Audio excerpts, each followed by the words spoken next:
আসসালামু আলাইকুম। গল্পকথা বাই মেহনাজে আপনাদের সবাইকে স্বাগত। আমি মেহনাজ লুবনা। আজ আপনাদের পড়ে শোনাবো ইলমা বেহেরোজের একটি উপন্যাস, আমি পদ্মজা, দ্বিতীয় খণ্ড, পঞ্চম পর্ব। অন্ধকার নেমে এসেছে। সন্ধ্যা তার ঝাঁপি থেকে অন্ধকার নিয়ে এসে ঝপ করে রাত নামিয়ে দিল। বিদ্যুৎও চলে গেল। পদ্মজা হারিকেন জ্বালিয়ে প্রেমার ঘরে এলো। প্রেমা পড়ছিল। পূর্ণা শুয়ে আছে।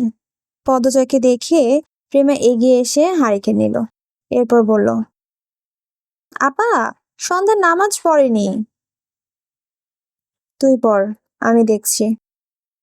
পদ্মজা পূর্ণার শিউরে বসে কাশি দিল, পূর্ণার মনোযোগ পেতে। পূর্ণার সাড়া পাওয়া যায়নি। বেঘোরে ঘুমাচ্ছে। সেদিনের ঘটনার 6 দিন কেটে গেছে। পূর্ণার স্বাভাবিক হতে 2 দিন লেগেছিল। 2 দিন ঘর থেকেই বের হয়নি। কিন্তু কাঁধের ক্ষতটা শীতের কারণে পেকেছে। খুব জ্বালাতন করে। আপা আপা করে কাঁদে। পদ্মজার ভালো লাগে না সেই কান্না শুনতে। কষ্ট হয়। পদ্মজার বুক ভারী হয়ে আসে। পূর্ণার গায়ে লেপ জড়িয়ে দিল। তারপর পূর্ণার মাথায় কিছুক্ষণ বিলি কেটে দিয়ে প্রেমাকে প্রশ্ন করলো, প্রান্ত কোথায়? লাহারি ঘরে। কে করে ওখানে? কি বিজেপি বানায়, বিজ্ঞানী হয়ে যাবে দেখো। মজা করে বলছিস কেন? হিবিজিবি বানাতে বানাতেই একদিন চমকে দেওয়ার মতো কিছু বানিয়ে ফেলবে। বিরক্ত করিস না, ওকে ওর মতো সময় কাটাতে দিস। কে যায় ওরে বিরক্ত করতে? আমি আমার পড়া নিয়েই আছি। কথা শেষ করেই প্রেমা পড়ায় মনোযোগ দিল। পদ্মজা মুচকি হাসলো। প্রেমাকে খুব ভালো লাগে তার। মেয়েটা লাজুক না শুধু, ভীষণ বুদ্ধিমত্তিও বটে। চাল চলন আকর্ষণ করার মতো। বাসন্তী এই রাতের বেলা হারিকেন জ্বালিয়ে কাঁথা সেলাই করছে। পদ্মজা রাগের স্বরে বলার চেষ্টা করলো, রাতের বেলা কি করছেন আপনি? বিশ্রাম নিন এখন।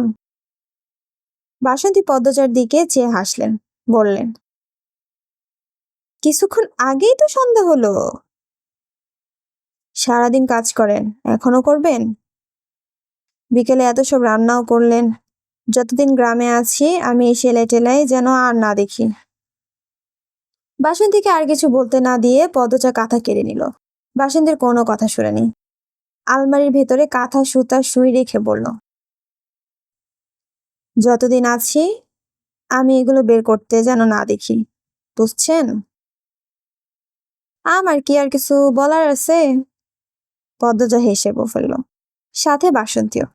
আমিরের আগমন ঘটে তখনই। পরনে বেশ দামি জ্যাকেট, পায়ে বুট। সে বাইরে গিয়েছিল। হেমলতা মিলাদের ব্যবস্থা করছে। পদ্মজা এগিয়ে এসে প্রশ্ন করল, সব ঠিক হয়েছে? আর একদিন পরেই কিন্তু। কোনো চিন্তা করো না, সব ঠিক হয়ে গেছে। পেটে ইঁদুর দৌড়াচ্ছে, খেতে দাও। বাসন্তী বিছানা থেকে দ্রুত নামলেন। দিতেছি বাবা। আমি যাচ্ছি তো, বলল পদ্মজা। তুমি জামাইকে নিয়ে কলপাড়ে যাও, দেখো জুতায় কাদা লাগিয়ে আসছে। সাথে সাথে পদ্মজা আমিরের পায়ের দিকে তাকালো। আমিরও তাকালো। পদ্মজার আক্ষেপের সুরে বলল, এত কাদা নিয়ে ঘরে ঢুকলেন কেন? আমি তাড়াতাড়ি ঘর থেকে বেরিয়ে দরজার সামনে দাঁড়ালো। অপরাধী স্বরে বলল, দুঃখিত আমি। আসুন কলপাড়ে। কুয়াশার চারদিক ঝাপসা হয়ে আসছে। কুয়াশার স্তর এতটাই ঘন যে 5-6 ফুট দূরের কিছুই দেখা যাচ্ছে না। পদ্মজার কল চাপছে। আমির জুতা থেকে কাদা ধুয়ে ফেলেছে। কলের পানি কুসুম গরম। শীতের সময় কল থেকে গরম পানি আসার ব্যাপারটা দারুণ। আমির বলল, পূর্ণা কি ঘুমিয়ে গেছে? হুম ঘুমাবেই তো। প্রতিদিন সন্ধ্যার আজান পড়তেই ঘুমিয়ে পড়ে। আর ফজরের আজান নাক থেকে উঠে পকপক শুরু করে। ঘুমাতে পারি না। পদ্মজা শব্দ করে হাসলো। বলল, ঠিকই তো করে। ফজরে কিসের ঘুম? বোনের পক্ষই তো নিবে। ক্ষণকাল পিনপত নীরবতা। আমিরের জুতা ধোয়া শেষ। পদ্মজা শুকনো কণ্ঠে বলল, ওই বাড়ির মানুষদের আসতে বলেছেন? ওই বাড়ির নাম উঠতেই আমির জ্বলে উঠল, গম্ভীর কণ্ঠে বলল, ওই বাড়ির নাম নিতে নিষেধ করেছি। তবুও। না বলিনি, আর বলবো না। আমির পায়ে গটগট শব্দ তুলে চলে যায়। পদ্মজা আমিরের যাওয়ার পানে তাকিয়ে থাকলো। সে রাতের পর ওই বাড়িতে তারা 3 দিন ছিল। তারপরে আমির চাপ দিতে থাকে ওই বাড়ি ছাড়তে। সে সারাক্ষণ আতঙ্কে থাকে। এভাবে আতঙ্ক নিয়ে বাঁচা যায় না। আমির রাতে ঘুমায় না, ছটফট করে। এই বুঝি পদ্মজার কিছু হয়ে গেল। পদ্মজা খেয়াল করেছে আমির রাতে কপালের উপর হাত রেখে চুপচাপ শুয়ে থাকে। তাছাড়া এইভাবে লাশ অদৃশ্য হয়ে গেল। পরপর 3 দিন কেটে যায়, তবুও কেউ কিছু বলেনি। কারোর মধ্যে কোনো পরিবর্তন দেখা যায়নি। ব্যাপারটা ভয়ঙ্কর। পূর্ণার ওখানে থাকা বিপজ্জনক। সে বিপদকে ভয় পায় না, কিন্তু পূর্ণার কিছু হলে সে মানতে পারবে না। আবার পূর্ণা একা এই বাড়িতে আসবেও না। তাই বাধ্য হয়ে 3জন একসাথে চলে এসেছে। তবে পদ্মজা আবার যাবে ওই বাড়িতে, যেতে তাকে হবেই। হাওলাদার বাড়ির প্রতিটি কোণার রহস্য সে নিজের নখ দর্পণে আনবেই, এটা তার শপথ। অনেক রাত হয়েছে। রাতের খাবারের সময় পূর্ণাকে ডেকে তোলা হয়। একবার ঘুম ভেঙে গেলে পূর্ণা আর ঘুমাতে পারে না। ঘন্টার পর ঘন্টা পার হয়ে যায়। প্রেমা এখনো পড়ছে। পূর্ণা বিরক্তি নিয়ে প্রেমার দিকে তাকালো। মনে মনে বলে, এই মেয়ে কি বিশ্বজয় করে ফেলবে পড়ে? এত তো আপাও পড়েনি। বাত্তিটা নিভিয়ে এসে ঘুমা, অনেক পড়ছস, কিরমির করে বলল পূর্ণা। প্রেমা গুরুজনদের মতো করে বলল, বাত্তিটা না, বাতিটা হবে। থাপ্পড় দিয়ে দাঁত গাছে তুলে দেব, আমাকে কিছু শেখাতে আসলে। প্রেমার মুখে আধার নেমে আসে। সে থমথমে মুখ নিয়ে বই বন্ধ করে ঝিম মেরে বসে থাকে। পূর্ণা সন্তুষ্ট হয়ে বলে, এবার হারিকেনের আগুন নিভা, এরপর শুয়ে পড়। প্রেমা হারিকেনের আগুন নিভাতে প্রস্তুত হতেই পূর্ণা বলল, না থাক, নিভাতে হবে না, ভয় করে, তুই শুয়ে পড়। প্রেমা বাধ্যের মতো এসে শুয়ে পড়ে, লেপের ভেতর ঢুকে। তার ঠান্ডা পা জোড়া পূর্ণার পায়ে লাগতেই পূর্ণা হৈ হৈ করে ওঠে। ও মা গো, কি ঠান্ডা, তুলে যা। প্রেমা রাগে চোখে তাকালো। পূর্ণা ধমক দিয়ে বলল, কি হয়েছে? এমনি তাকাস কেন, খেয়ে ফেলবি? পূর্ণার সাথে কথা বলে নিজের পায়ে নিজে কুড়াল মারতে ইচ্ছে করছে না প্রেমার। পূর্ণার কথাবার্তাকে পাত্তা দিলে প্রেমার ঘুম নষ্ট হবে। সকালে উঠে নামাজ পড়াও হবে না, বই পড়াও হবে না। এটা ভেবে প্রেমা পাশ ফিরে শুয়ে পড়ে। কিছুক্ষণের মধ্যে ঘুমিয়েও যায়। পূর্ণা মাথা তুলে দেখে প্রেমা ঘুমালো নাকি। যখন বুঝলো ঘুমিয়ে গেছে, তখন লেপ দিয়ে ভালো করে ঢেকে দিল প্রেমাকে। এরপর জড়িয়ে ধরলো, যেন দ্রুত প্রেমার ঠান্ডা শরীর গরম হয়ে আসে। এই বোনটাকে সে ভীষণ ভালোবাসে, খুব বেশি। শুধু ভালোবাসাটা প্রকাশ করতে পারে না কেন জানি। প্রেমার ঘুম খুব পাতলা। পূর্ণা তাকে জড়িয়ে ধরতেই তার ঘুম ছুটে যায়।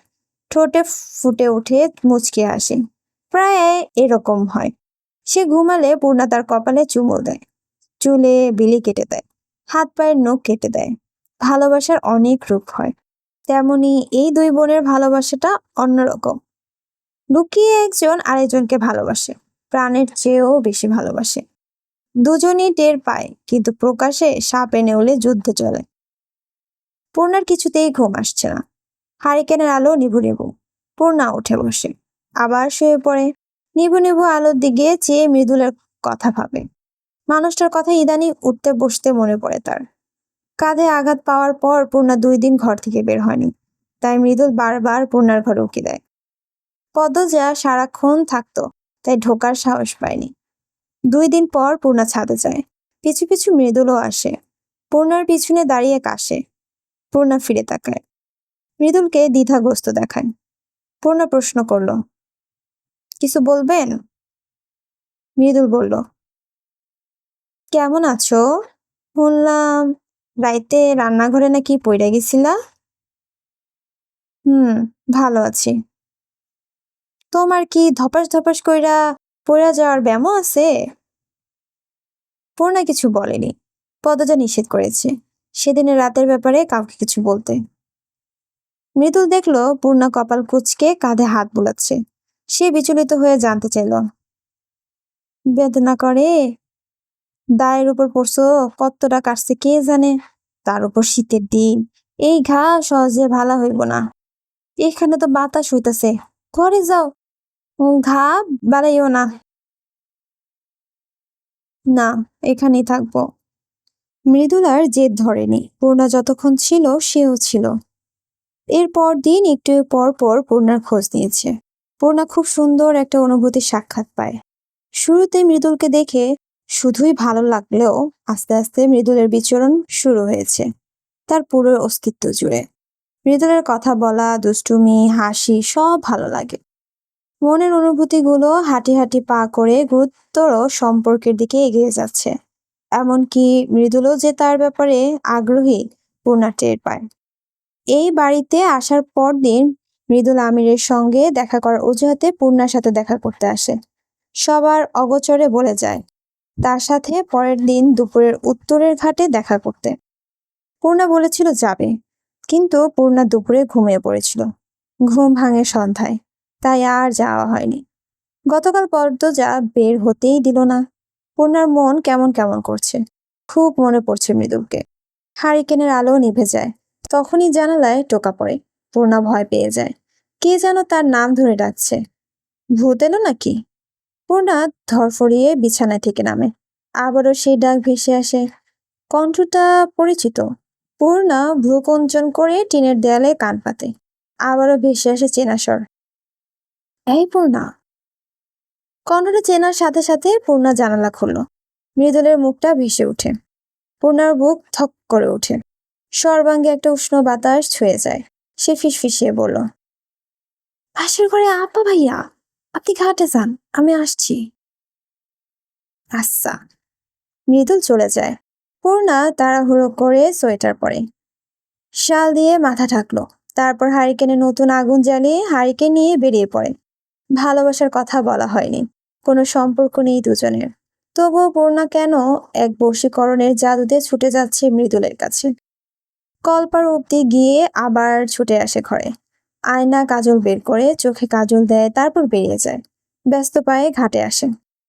চারদিকে জোনাকি পোকা জল জল করে জ্বলছে। একটু দূরেই মৃদুল দাঁড়িয়ে আছে। পূর্ণার হাঁটার গতি কমে যায়। সে অকারণেই লজ্জা পাচ্ছে। মৃদুল এগিয়ে আসে। তার গলায় মাফলার, মাথায় টুপি, পরনে সোয়েটার। শীতল জলবাতাসে শীত যেন আরো বেশি জেঁকে ধরছে। পূর্ণা মৃদুলের দিকে না তাকিয়ে বিনিদ্র আরক্ত চোখে হারিকেনের মৃদু আলোয় নদীর অশান্ত জলরাশির দিকে চেয়ে বলল, কেন ডেকেছেন? কেমন আছো? পুরুষালী ভরাট কণ্ঠটি পূর্ণাকে কাঁপিয়ে তোলে। অন্যবেলা তো এমন হয় না, এখন এরকম হওয়ার কারণ কি? রাতের অন্ধকার এবং নির্জনতা। পূর্ণা বলল, ক্ষতস্থান পেকেছে, তাই একটু যন্ত্রণা হয়। আপনি কেমন আছেন? ভালো নেই। মৃদুলের কণ্ঠটি করুণ শোনায়। পূর্ণা মৃদুলের দিকে চোখ তুলে তাকায়। চোখাচোখি হয়। হারিকেনের আলোয় পূর্ণার কাজল কালো চোখ দুটি তীরের বেগে মৃদুলকে ঘায়েল করে। পূর্ণা সাবধানে প্রশ্ন করল, কেন? জানি না। এত রাতে আসা ঠিক হয়নি। এত রাইতে আমার ডাকে তুমি কেন সাড়া দিলা? জানি না। দুজনের কেউই কথা খুঁজে পাচ্ছে না। দুজনের কেউই জানে না তারা কেন দেখা করেছে। মৃদুল জানে না সে কেন এত রাতে তীব্র শীতে এখানে ছুটে এসেছে। পূর্ণা জানে না সে কেন পরপুরুষের ডাকে সাড়া দিল। শুধু এইটুকু জানে তাদের অশান্ত মন শান্ত হয়েছে। খালি খালি জায়গাটা পূর্ণ হয়েছে। তবে হৃদস্পন্দন ছন্দ তুলে নৃত্য করছে। পূর্ণার কাঁধের ব্যথা বাড়ে, তাই তার ভ্রু দুটি বেঁকে গেল। কাঁধে এক হাত রাখে। মৃদুল ব্যথিত স্বরে জানতে চাইল, আবার বেদনা করে? দেখি কেমনে কি হইছে। মৃদুল 2 পা এগিয়ে আসে। পূর্ণা পিছিয়ে যায়। লাজুক ভঙ্গিতে বলল, অবিবাহিত মেয়ের কাঁধ দেখতে চাওয়া অন্যায়। সে তো দেখা করা অন্যায়। সবার ন্যায় কি মানা যায়? অনেকে তো মানে, আমি পারি না, আপনি অন্যরকম। ব্যথা কমেছে? হু হু করে ব্যথাটা বেড়েও যায়, আবার সঙ্গে সঙ্গে কমে যায়। পাকলে এরকমই হয়। হুম। ভয় হচ্ছে না? পূর্ণা কেমন করে যেন মৃদুলের দিকে তাকালো। মৃদুল থমকে যায়। পূর্ণা বলল, কার ভয়? আপনার? আমার আর সমাজ দুইটাই। আপনার ভয় পেলে আসতাম না, আর সমাজের ভয় অনেক আগেই কেটে গেছে। উত্তরে বলার মতো কিছু পেল না মৃদুল। ঝিঝি পোকারা ডাকছে, আলো দিচ্ছে, কি সুন্দর দেখাচ্ছে। তার মাঝে দুজন প্রাপ্তবয়স্ক পুরুষ ও নারী দাঁড়িয়ে আছে, বুকে ভালোবাসার উথাল পাথাল ঢেউ নিয়ে। অনেকক্ষণ পর মৃদুল বলল, আমি আসতে চাইনি। পূর্ণা আবারও সেই মন কেমন করা দৃষ্টির দিকে তাকালো, বলল, তাহলে কেন এসেছেন? মনে হইতাছে কোনো বশীকরণ তাবিজের জোরে এখানে আইসা পড়ছি। পূর্ণা হেসে ফেলল। হারিকেনের মায়াবী আলোয় সে হাসি কি যে ভালো দেখাচ্ছিল, তার প্রশংসা করার মতো যোগ্য শব্দ মৃদুলের ভাষার ভাণ্ডারে মজুদ নেই। সে গাঢ় স্বরে বলল, ফিরিতের মায়া বড় জ্বালা। কপাল ঈষৎ কুঁচকে পূর্ণা প্রশ্ন করল, কার পীড়িতের দহনে চলছেন? তোমারে কইতে হবে? না, ঘরে যাও। পূর্ণা তার মুখের ধারে হারিকেন ধরে মৃদুলের দিকে চেয়ে পড়ল। আমি কাজল দিয়েছি।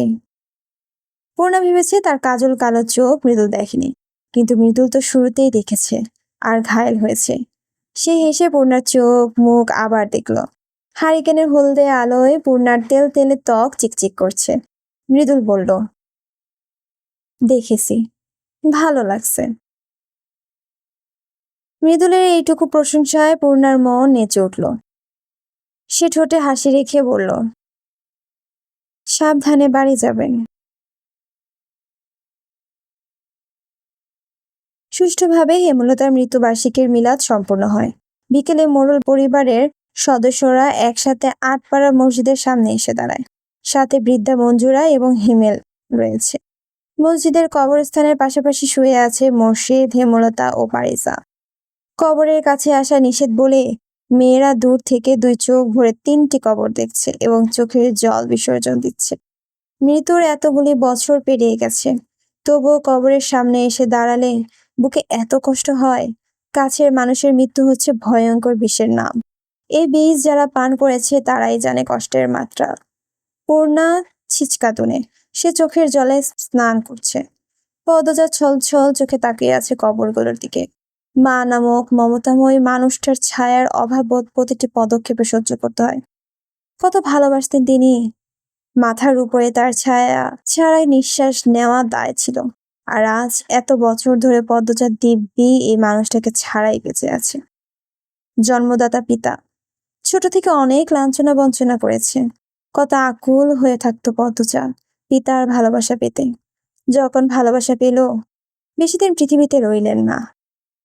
মা মরা মেয়েদের রেখে নিজেও পাড়ি জমালেন ওপারে। তারপর পদ্মজার কোল আলো করে এলো কন্যা পারিজা। পিতামাতার মৃত্যুর শোক কিছুটা হলেও লাঘব হয়, কিন্তু এই সুখও বেশি দিন টিকেনি। খুব কম আয়ুকাল নিয়েই জন্মেছিল পারিজা। পদজাকে আধারের গহীনে ছুঁড়ে ফেলে এক এক করে চলে যায় শুকতারারা। পদজা বেশিক্ষণ দীর্ঘশ্বাসের ঘূর্ণি বুকের ভেতর চেপে রাখতে পারেনি। সে মুখ এক হাতে চেপে ধরে ঢুকরে কেঁদে ওঠে। বাসন্তী পদজার মাথাটা পরম যত্নে নিজের কাঁধে রাখেন, তারপর মাথায় হাত বুলিয়ে দিতে দিতে বললেন, কেঁদো না মা, একদিন দেখা হবে হাসরের ময়দানে। সময় তার নিজের গতিতে চলে, কারোর জন্য থেমে থাকে না। কেটে যায় আরো 3টা দিন। এর মাঝে পূর্ণা মৃদুলের সাথে শুটিং দেখতে গিয়েছে একবার। গ্রামের পথে দুজন হেসে খেলে কথা বলেছে, এতেই কানাঘুষা শুরু হয়েছে। এদিকে আমিরের ভীষণ জ্বর, শুকিয়ে গেছে অনেক। ভেতরে ভেতরে কি যেন ভাবে সারাক্ষণ। খাওয়া দাওয়াও কমে গেছে, সবসময় চিন্তিত থাকে, বাড়িতে বেশিক্ষণ থাকে না, এদিক ওদিক ঘুরে বেড়ায়। এখন শুয়ে আছে বারান্দার ঘরে। পদজা কপালে জলপট্টি দিচ্ছে। আমিরের চোখ দুটি বন্ধ। পদজা আদরে গলায় ডাকলো, শুনছেন? আমির চোখ বন্ধ রেখেই বলল, হুম। কি এত ভাবেন? আমির চোখ খুলে পদজার দিকে তাকালো। তার চোখ দুটি ভয়ঙ্কর লাল। রাতে না ঘুমানোর ফল। সে পদজাকে পাল্টা প্রশ্ন করলো, কি ভাববো? জানি না, কিছু তো ভাবেনি। চোখ দুটি তার প্রমাণ। আপনি কোনো কিছু নিয়ে কি ভীতিগ্রস্ত? আমির বড় করে নিঃশ্বাস ছাড়লো, বলল, তেমন কিছু না। যেমন কিছুই হোক, বলুন না আমাকে। আমাদের ঢাকা ফেরা উচিত। হঠাৎ? জানি না কিছু, আমার প্রায় মাঝরাতে ঘুম ভেঙে যাচ্ছে আজে বাজে স্বপ্ন দেখে। তোমাকে হারাতে পারবো না আমি।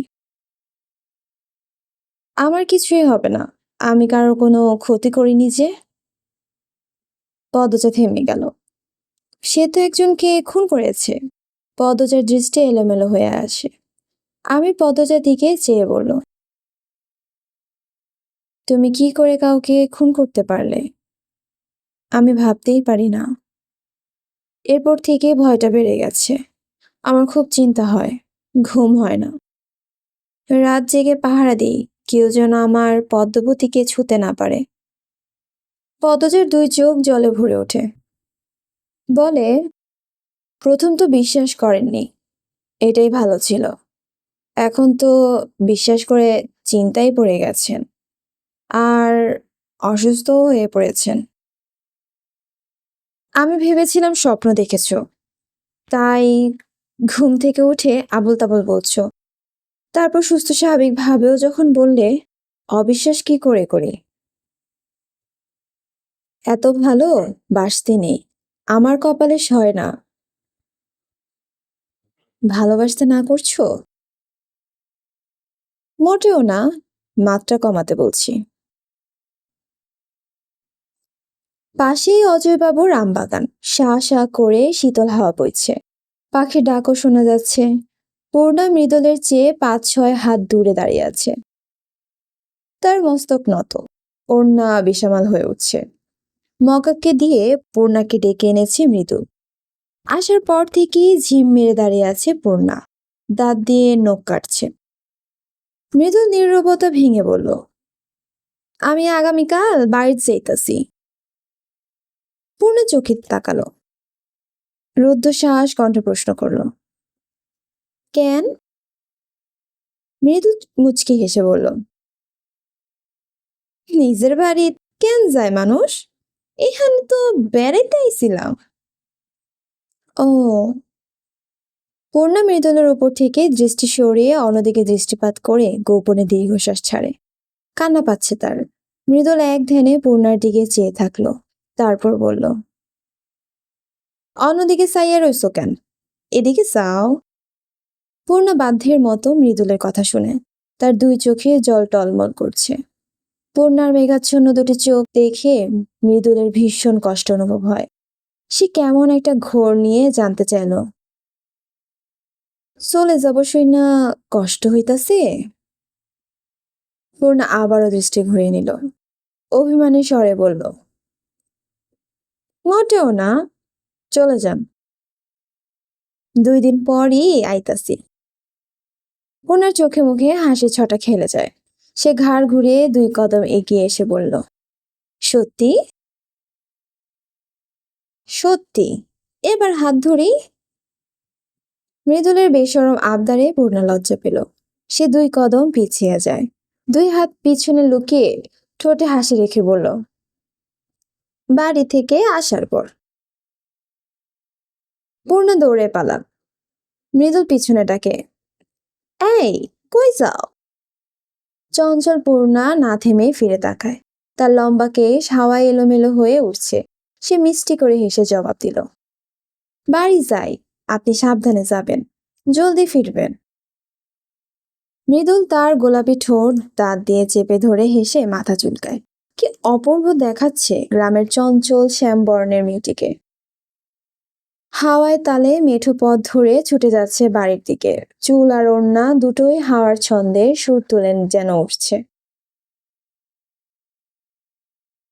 সকাল সকাল মগা এসে খবর দিল রানী মদনের মাথায় আঘাত করেছে। মদন এখন হাসপাতালে ভর্তি। খলিল হাওলাদার রানীকে মেরে আধমরা করে একটা ঘরে বন্দি করে রেখেছেন। এই কথা শুনে পদ্মজা অস্থির হয়ে পড়ে। খলিল হাওলাদার এতই জঘন্য যে পদ্মজার মনে হয় এই মানুষটা নিজের মেয়েকে যে কোনো মুহূর্তে খুন করে ফেলতে পারে। পদ্মজা আমিরকে চাপ দেয় ওই বাড়িতে নিয়ে যেতে, নয়তো সে একাই চলে যাবে। এক প্রকার জোর করেই আমিরকে নিয়ে আসে হাওলাদার বাড়িতে। হাওলাদার বাড়ির পরিবেশ থমথমে নির্জন, সবসময়ই এমন থাকে। এ আর নতুন কি? অন্দরমহলে ঢুকতেই আমিনা আমিরের উপর ঝাঁপিয়ে পড়ে, আকুতি মিনতি করে বলে, বাপ, আমার মেয়েরে আমার কাছে আইনা দেন, নাইলে ওর কাছে আমারে লইয়া যাও, তোমার দুইটা পায়ে ধরি। আমির আমিনাকে মেঝে থেকে তুলে আশ্বাস দেয়, আমি দেখছি, সব ঠিক হয়ে যাবে। আমির খলিলের ঘরের দিকে যায়।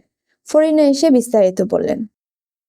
রাইতের বেলা মদনের সিলদানি হুনি, দৌড়ে সবাই আইয়া দেখি মদন পইড়াই আছে। মাথা দিয়ে কি যে রক্ত বাইর হইতেছে, আর রানীর হাতে এত বড় একটা ইট। সেরিটারে দেখা মনে হইতেছিল সেরিটার উপরে জিনের আসর করছে। আর একটু হইলে এতিম সেরাডা মইরাই যেত। বাবুর বাপ আর রিদওয়ান মিল্লা তাড়াতাড়ি হাসপাতাল লইয়া গেছে। আর এই হান্দে তোমার চাচা শ্বশুরে রানীকে মাইরা ভর্তা করে লাইছে, নাক মুখ দিয়া রক্ত শুষছে, তবুও থামে নাই। আমরা অনেক চেষ্টা করছিলাম তোমার চাচা শ্বশুরের হাত থেকে বাঁচাইতে, পারি নাই। আলোটা কি যে কান্দা করছে, এখন ঘুমাইতাছে। আমির চাবি নিয়ে আসে। আমিনার সাথে যেতে চাইলে আমির বলল, আমি আর পদ্ম যাচ্ছি, রানীরে নিচে নিয়ে আসি। পদ্ম আসো। পদ্মজা ছুটে যায় আমিরের পিছু পিছু। ঘরের দরজা খুলে ঘরে ঢুকতেই রানী তাকায়। রুম্পা যে ঘরে ছিল সেই ঘরেই তাকে রাখা হয়েছে। রানী কাঁদছিল। দরজা খোলার শব্দ শুনে থেমে যায়। বিছানায় হেলান দিয়ে বসে আছে, চোখ মুখের রক্ত শুকিয়ে গেছে। আমির পদ্মজাকে দেখিয়ে রানীর দৃষ্টি সরিয়ে নেয়। কাউকে দেখতে ইচ্ছে হচ্ছে না। সে নিজের জীবন নিয়ে সুখী না। পৃথিবীর সব কষ্ট যেন তারই বুকে। এসব মারধর আর গায়ে লাগে না। বাপের কথায় বাড়ির কামলা বিয়ে করলো, এটা তার জন্য কতটা অপমানের কেউ বুঝে না। সে শুধু মানুষ ভেবেই বাড়ির কামলাকে স্বামী মানতে পারে। এতটা উদার সে নয়। সে মানে সে ভালো না। বাপের জোরাজুরিতেই নাতনিও দিল। তারপর থেকেই মদন পেয়ে বসে, কারণে অকারণে তাকে ছুঁতে চায়। মদনের এক একটা ছোঁয়া রানীর জন্য কতটা বেদনাদায়ক তাও কেউ জানবে না। গতকাল রাতে মদন জোরদবস্তি করেছিল, তাই রানী নিজেকে নিয়ন্ত্রণ করতে পারেনি। খালি ড্রামের নিচে থাকা ইট দিয়ে চোখ বন্ধ করে মদনের মাথায় আঘাত করে। এতে সে এখন মোটেও অনুতপ্ত নয়। পদ্মজা রানীর মনের অবস্থা একটু হলেও বুঝতে পেরেছে। মেয়েটা হাসি খুশি থাকার জন্য বাচ্চাদের সাথে কাবাডি, গোল্লাছুট, কানামাছি কত কি খেলে, তবুও সুখী হতে পারে না। পদ্মজা সাবধানে রানীর পাশে এসে বলল, খুব মেরেছে? রানী পদ্মজার দিকে তাকিয়ে তীব্র কটাক্ষ করে বলল, তুমি জানি না কি করবা? মলম লাগাইয়া দেওন ছাড়া আর কি করণের আছে? আমি কিছু বলতে উদ্যত হয়, পদ্মজা আটকে দেয়। সে চমৎকার করে হেসে রানীকে বলল, মলম লাগানোর মানুষই বা কয়জনের ভাগ্যে জুটে আপা। রানীর দৃষ্টি শীতল হয়ে আসে। এই মেয়েটার সাথে রাগ দেখানো যায় না। পদ্মজার মাঝে অদ্ভুত কিছু আছে যা রাগ দমন করতে পারে। রানী বলল, আমি আমি ভালো নাই পদ্মজা, আমি একটু আরাম চাই, সুখ চাই। আর কষ্টের বোঝা টানতে পারতাছি না। রানীর কথার ধরন এলোমেলো। সে অন্য এক জগতে আছে, বন্দি পাখির মতো ছটফট করছে, মুক্তির আশায় ডানা ঝাপটাচ্ছে। পদচের খুব মায়া হয়, ভীষণ অসহায় লাগে। ভালোবাসার মানুষ জীবনে এসে আবার হারিয়ে গিয়ে এইভাবেই জীবন এলোমেলো করে দেয়। এত যাতনা কেন প্রেমে, যার শূন্যতা আজও শান্তি দিল না রানীকে? প্রতিনিয়ত করে করে খায়। রানীর ভেতরটা যে একেবারেই শূন্য। সে পীড়িতের যন্ত্রণা আজও কাতর। আচ্ছা, যদি রানীকে তার উপযুক্ত কোনো ছেলের সাথে বিয়ে দেওয়া হতো, তবে কি সে তার ভালোবাসায় ভুলতে পেরে একটু সুখী হতে পারত? আমির পদ্মজা ধরে ধরে রানীকে নিচতলায় নিয়ে আসে। সবাই কত কি প্রশ্ন করে, রানী নিশ্চুপ। কারোর কোনো কথার উত্তর দেয়নি। সবাই যত্ন আত্তি করে, আমিনা খাইয়ে দেয়। পুরো দিন রানী বিছানায় শুয়ে থাকে। আমিনা সারাদিন চেষ্টা করেছে রানী যাতে কথা বলে, কিন্তু রানী যেন পণ করেছে কথা না বলার। অন্যদিকে মদন ভালো আছে, কয়দিন হাসপাতালে ভর্তি থাকতে হবে, সেলাই লেগেছে। গঞ্জের হাসপাতালে নেওয়া হয়েছে, এরপর সেখান থেকে শহরে। এ খবর ছড়িয়ে পড়েছে গ্রামে।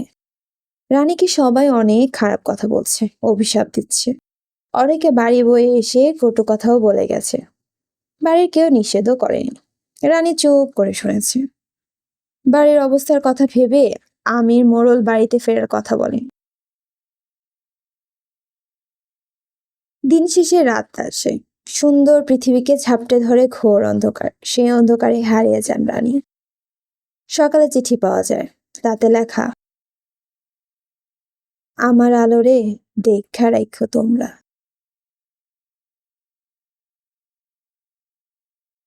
ঘন কুয়াশা বেয়ে শীতের বিকেলে নেমেছে ধীরে ধীরে। পদজা আলোকে বুকের সাথে মিশে দোতলায় বারান্দায় দাঁড়িয়ে আছে। তার চোখের দৃষ্টি বাড়ির গেটের দিকে। বাড়ির সব পুরুষেরা সকালে বেরিয়েছে রানীর খোঁজে, এখনো ফেরেনি।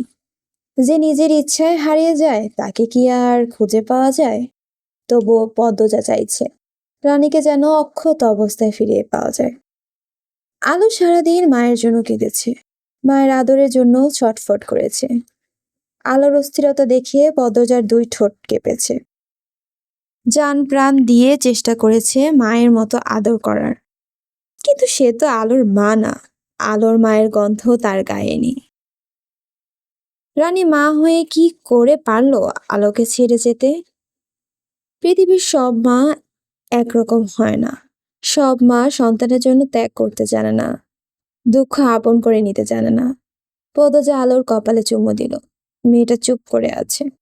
চারিদিক কুয়াশার ধোয়া ধোয়া, দিন ডুবে ডুবে, স্তব্ধ হয়ে আছে সময়। একতলা থেকে আমিনার বিলাস শোনা যাচ্ছে। তিনি এত কাঁদতে পারেন? পদজা ঘুরে দাঁড়ালো ঘরে যেতে। তখনই সামনে পড়লেন ফরিনা। পদজা হাসার চেষ্টা করে বলল, আম্মা, আপনি? আলো ঘুমাইছে? না, জেগে আছে। পদজা আলোর কপালে আবার চুমু দিল। ফরিনা বললেন, রানী রে কি পাউন যাইব? জানি না আম্মা। পদজার নির্বিকার স্বর। আলমগীর রুম্পারে লইয়া কই গেছে জানো তুমি? ওরা ভালো আছে তো? আপনাকে সেদিন বলেছি আম্মা, জানি না আমি। ফরিনা আর প্রশ্ন করলেন না। তিনি নারকেল গাছের দিকে চোখের দৃষ্টি নিবন্ধন করেন। পদজা সেকেন্ড কয়েক সময় নিয়ে ফরিনাকে দেখে। ফরিনা আগের মতো ছটফটেনি, নিশ্চুপ হয়ে গেছে। আগে মনে হতো তিনি মনে মনে কোনো কঠিন কষ্ট পুঁতে রেখেছে, কিন্তু এমন কোনো শক্তি আছে যার জন্য তিনি হাসতে পারেন, বেঁচে আছেন। আর এখন দেখে মনে হচ্ছে সেই শক্তিটাও নষ্ট হয়ে গেছে। জীবনের আশায় আলো ডুবে গেছে। কথাগুলো ভেবে পদচা চমকে ওঠে। সে তো আনমনে নিজের অজান্তেই এসব ভেবেছে, কিন্তু সত্যিই কি এমন কিছু হয়েছে? পদচা আগ্রহ নিয়ে প্রশ্ন করলো, আম্মা, আপনি আমাকে কিছু বলতে চান? ফরিনা তাকান। পদচা তীর্থের কাকের মতো তাকিয়ে রইল ফরিনার দিকে। ফরিনা ঝরঝর করে কেঁদে ফেললেন। হঠাৎ যেন পাহাড়ের শক্ত মাটির দেয়াল ভেঙে ঝর্ণধারার বাঁধ ভেঙে গেল। পদজা খুব অবাক হয়। ফরিনা আঁচলে মুখ চেপে ধরেন। পদজা উৎকণ্ঠা। আম্মা, আম্মা আপনি কাঁদছেন কেন? কি হয়েছে? বলুন না আমাকে। কি বলতে চান আমাকে? আচমকাই ফরিনার কান্নার শব্দে আলো ভয় পেয়ে যায়। সে জোরে জোরে কাঁদতে থাকে। পদজা আলোকে শান্ত করার চেষ্টা করে। বারান্দায় পায়চারি করে আদরে কণ্ঠে বলে, মা কাঁদে না, কাঁদে না, কিচ্ছু হয়নি তো, মামি আছি তো। আলো জান ছেড়ে কাঁদছে, কান্না থামাচ্ছে না। বেশ অনেকক্ষণ পর আলো কান্না থামায়। সাথে সাথে পদজা ফরিনার দিকে এসে প্রশ্ন করলো, বলুন আম্মা, কি বলতে চান আমাকে? কিচ্ছু না বলেই তড়িঘড়ি করে দোতলা থেকে নেমে যান তিনি। পদজা আশাহত হয়ে অনেকবার ডাকে, তিনি শোনেননি। পদজা বিরক্তি নিয়ে বাইরে তাকায়, দেখতে পায় মজিদ হাওলাদারকে। তিনি আলোক ঘর পেরিয়ে অন্দরমহলের দিকে আসছে। খুঁড়িয়ে খুঁড়িয়ে হাঁটছে। পায়ের ব্যথা পেয়েছে নাকি? পদজা নিচতলায় যাওয়ার জন্য উদ্যত হয়। তখনই মাথায় আসে, কোনোভাবে কি আব্বাকে দেখে আম্মা ভয় পেল? আর উত্তর না দিয়ে চলে গেল। পদজা মিলিয়ে ফেলে উত্তর, এমনটাই হয়েছে। ঘরের গোপন খবরই দিতে চেয়েছিল ফরিনা, কিন্তু ঘরের মানুষ দেখে আর দিতে পারল না। আচ্ছা, তিনি এমন হাউমাউ করে কেন কাঁদলেন? পদজার কপালে চামড়া কুঁচকে যায়। পদজা মেরুদণ্ড সোজা করে দাঁড়ায়। আলোর পিঠে হাত বুলাতে বুলাতে ভাবে পিছনের সব অদ্ভুত ঘটনা। রুম্পা পাগলের অভিনয় করত, তাকে ঘরে বন্দি করে রাখা হয়েছিল, অথচ বাড়ির কেউ এতে ভ্রুক্ষেপ করত না। রুম্পা দিনের পর দিন না খেয়েছিল। পদজা যতটুকু বুঝেছে, ফরিনা খুব ভালোবাসেন রুম্পাকে। তাহলে তিনি কেন খাবার নিয়ে যেতেন না? রুম্পার ঘরে লতিফার চোখে রাখে। রুম্পা লতিফাকে দেখে ভয় পেয়েছিল। যেদিনই সে জানতে পারে রুম্পা পাগল না, সেদিন রাতেই বাবলু নামের কালো লোকটি রুম্পাকে মারতে চেয়েছিল। এত সব কার নির্দেশে হচ্ছে? কে এই বাড়ির আদেশদাতা? আর আলমগিরি কি করে জানলো রুম্পা খুন হতে চলেছে? তারপর একটা খুন হলো, অথচ ভোর হওয়ার আগেই সেই লাশ উধাও হয়ে গেল। কেউ খুনের খোঁজও করল না। তারপর রুম্পা বা আলমগীর কথা রানী আর ফরিনা ছাড়া কেউ জিজ্ঞাসাও করলো না। এই বাড়ির মানুষ যেন জীবিত থেকেও মৃত্যু। কি চলছে আড়ালে? তারপর আলমগীর তাকে একটা চাবি দিল। চাবিটা কিসের? রুম্পা বলেছিল, উত্তরের জঙ্গলে রক্ত। এই কথাটা মানেই বা কি? পদজা দ্রুত দুই চোখ বন্ধ করে ফেলল। তার মাথা ব্যথা করছে, কপালের রগ ধপধপ করছে। রানীর নিখোঁজ হওয়ার ব্যাপারটা পুরোপুরি মাথা থেকে বেরিয়ে এলো। সে গাঢ় রহস্যের টানে উন্মাদ হয়ে ওঠে। বাড়িতে খোলে, হৃদয় নেই। এই সুযোগে জঙ্গলে তাকে যেতেই হবে। পরিবেশে অস্পষ্টতা ক্রমে ছড়িয়ে পড়ল। বিকেল সন্ধ্যাকে ম্লান আলোয় জড়িয়ে ধরল। সন্ধ্যার আজান পড়েছে। পদজা নিচতলায় এসে আলোকে লতিফার কাছে দিয়ে নিজ ঘরে যায়, নামাজ আদায় করে নেয়। তারপর আলোকে খাইয়ে ঘুম পাড়িয়ে দিল। মজিদ পায়ে ব্যথা পেয়েছে, তিনি ঘরে শুয়ে আছেন। ফরিনাও ঘরে। বাড়ির বাকি পুরুষরা তখনও ফিরেনি। আমিনা সদর দরজায় বসে আছেন, চুল এলোমেলো, কপালে এক হাত রেখে বাইরে তাকিয়ে রানীর অপেক্ষায় প্রহর গুনছেন। মানুষটা অনেক দোষ ত্রুটি আছে ঠিক, তবে মেয়ের জন্য পাগল। বাড়ির আরেক কাজের মেয়ে রিনু আলোর সাথে শুয়ে আছে। আলো একা ঘরে কিভাবে থাকবে, তাই পদ্মজা রিনুকে আলোর সাথে থাকতে বলেছে। লতিফা রান্নাঘরে রান্না করছে। সবাই যে যার কাজে ব্যস্ত। মানবতাবোধ থেকেও অন্তত রানীর নিখোঁজ হওয়ার শোকে কাতর হওয়া উচিত, কিন্তু পদ্মজা কাতর হতে পারছে না। তাকে চুম্বুকের মতো কিছু টানছে উল্টো দিক থেকে। পদ্মজা শক্ত করে খোপা বাঁধে, শাড়ির আঁচল কোমরে গুজে, গায়ে জড়িয়ে নেয় শাল, হাতে নেয় টর্চ আর ছুরি। তারপর অন্দরমহলের দ্বিতীয় দরজা দিয়ে বেরিয়ে পড়ে। এক নিঃশ্বাসে ছুটে আসে জঙ্গলের সামনে, হাঁপাতে থাকে। চোখের সামনে ঘন জঙ্গল, পিছনের কয়েক হাত দূরে অন্দরমহল, হাড় হিম করা ঠান্ডা। পদচার ঠোঁটে কাঁপতে থাকে। এই জায়গায় সে অনেকবার এসেছে, কিন্তু পা রাখতে পারেনি জঙ্গলে। কেউ না কেউ বা কোনো না কোনো ঘটনা তাকে বাগড়া দিয়েছেই। আজ কিছুতেই সে পিছিয়ে যাবে না। তার স্নায়ু উত্তেজিত হয়ে আছে। জঙ্গলের ঘাসে পা রাখতেই একটা অদ্ভুত অনুভূতি হয়। গায়ের লোমকূপ দাঁড়িয়ে গেছে। আরো কয়েক পা এগোতে গা হিম করা অদ্ভুত সরসর শব্দ ভেসে আসে। পদচার একটু একটু ভয় করছে।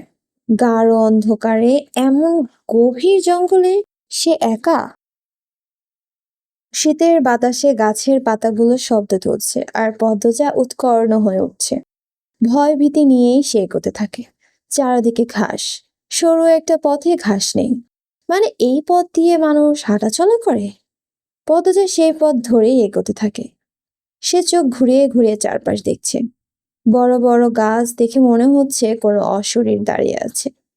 পদজার মনে মনে আয়তুল কুরসি পড়ে বুকে ফু দেয়। একটা সময় পথ শেষ হয়ে যায়। পদজা টর্চের আলোতে পথ খোঁজে। যেদিকেই তাকায় সেদিকেই বনলতা পাতা। যারা এখানে আসে তারা কি এখানেই থেমে যায়? পদজা ভেবেই পায় না। মাথার উপর ডানা ঝাপটানোর শব্দ শোনা যায়। পদজার বুক ধক করে উঠল। সে টর্চ ধরল মাথার উপর। দুটো পাখি উড়ে যায়। এরপর চোখে ভেসে উঠে চন্দ্র তারকাহীন ম্লান আকাশ। পদজা লম্বা করে দিয়ে নিঃশ্বাস নিল। সে কি নাকি ভেবেছিল। পদজার শুকনো তীক্ষ্ণ চোখ চারপাশ দেখল। রুম্পা কি বলেছিল মনে পড়তেই সে উত্তরে তাকালো। বেশিদূর চোখ গেল না। ঝোপঝাড়ে ঢাকা চারপাশ। পদ্মজার মুখে অস্ফুট বিরক্তিকর শব্দ করল। নিজে নিজে বিড়বিড় করে, দূর, কোন দিকে যাবো এবার? ছটফট করতে থাকে পদ্মজা। তার হাত থেকে ছুরি পড়ে যায়। ছুরি তোলার জন্য নত হয় সে। ছুরির সাথে সাথে তার হাতে ঘাস উঠে আসে। পদ্মজা অবাক হয়। কেন যেন মনে হলো এই বুনো ঘাসের শেকড় মাটির নিচে ছিল না। পদ্মজা উত্তর দিকের আরো কতগুলো ঘাস এক হাতে তোলার চেষ্টা করলো। সাথে সাথে হাতে উঠে আসে। সত্যিই শেকড় নেই মাটির নিচে। কেউ বা কারা পথের চিহ্ন আড়াল করতে নতুন তাজা ঘাস দিয়ে সাজিয়ে রেখেছে পথ। পথ লুকোতে কি প্রায় এমন করা হয়? তাহলে তো বেশ পরিশ্রম করে। পদ্মজার উত্তেজনা বেড়ে যায়। সে উত্তর দিকের পথ ধরে এগোতে থাকে। হাঁটে প্রায় 10 মিনিট। এই মুহূর্তে সে চলে এসেছে জঙ্গলের মাঝে। সামনে ঘন ঝোপঝাড়, পরিত্যক্ত ভাব চারদিকে, ভুতুড়ে পরিবেশ। থেকে থেকে পেঁচা ডাকছে কাছে কোথাও। পদজা বিপদ মাথায় নিয়ে ঝোপঝাড় দুই হাতে সরিয়ে অজানা গন্তব্যে হাঁটতে থাকে। কাটা লাগে মুখে, চামড়া ছিঁড়ে যায়।